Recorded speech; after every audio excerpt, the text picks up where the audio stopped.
So I saw The Flash. First thing I want to get out of the way, fuck this guy. If it wasn't for Michael Keaton, I wouldn't have gone to see this movie. Another thing to get out of the way is the CGI. It wasn't great. It didn't work in all scenarios. And the director did say some of the CGI was meant to look like that because we were trying to see it from Barry's point of view. But I feel like if we were going that route, they just needed to dive deeper into Barry's point of view. I don't necessarily know how you do that. I felt like you could have tried to convey that better to the audience, that you were seeing it from Barry's point of view, and that's why it looked odd. And to us, the moviegoer, it just really looks like bad CG. The beginning of this movie does have a bit of a rocky start, in my opinion. First gripe, Batman's like a superhuman. He's bouncing off of cars, hitting the concrete, bouncing off of the side of the railing. Was a little off-putting, but overall, his little sequence was pretty cool. That's all CG, unfortunately. And Wonder Woman showing up was a nice little cameo. Her theme is just S tier. And Bruce and Barry having the lasso attached to them and just spewing out funny nonsense was a nice little touch. It worked for me. But oh boy, this movie does pick up once they kind of start getting into the Flashpoint elements of the movie. That's when the movie really amps up to me. I think having two different Barrys really works well. One being young and naive and always having his mother to essentially hold his hand and never really deal with hardship. While on the other hand, you have the complete opposite. Nothing but hardship. The worst possible scenario has already happened has happened. To us, the viewer, we kind of already know that he's in an alternate universe. Things have changed. But it was like a nice little twist with the Back to the Future where they kept the original actor that played Marty McFly.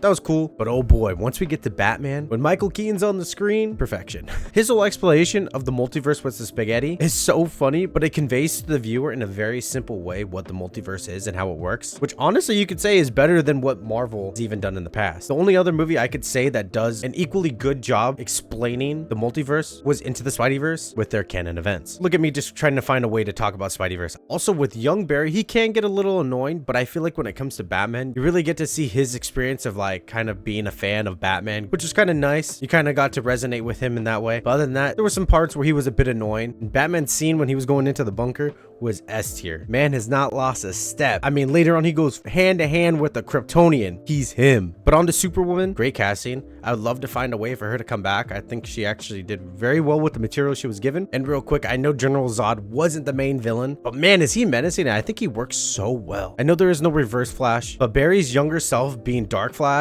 I thought was a nice little touch. It's like that whole trope with time travel that this has always happened and always will happen. All the cameos at the end. I felt like it would have been better if we just got like archive footage of them. I feel like it would have worked a lot better than watching them be CG. But I did like how they conveyed the multiverse and time travel within this movie and this film. We probably won't see another Flash for obvious reasons. I give it like a 7 out of 10, 8 out of 10. That fits the scope for me. I had a good time. It was fun. If it wasn't for Michael Keaton, like I said, I wouldn't have gotten to see this movie. I felt like it would have hit a lot better if I didn't know all this shit that Ezra had done. Because there were some scenes where I'm like, bruh, how do you not just take your own advice? The ending, I actually liked it. I thought it was a nice little twist. Barry being in a different universe and George Clooney obviously showing up as Batman. Oh yeah, spoilers. But with that all out of the way, if you're a fan of Flash, I think it's worth seeing, but I understand if you don't. It's probably gonna be on HBO Max in a few days. Or I guess it's just called Max. Anyways, if you're new here, subscribe. I'd greatly appreciate it. Welcome to Patchwork Films. Gonna be dishing out some movie reviews here and there. Try to post once a week, maybe twice a week. Who knows?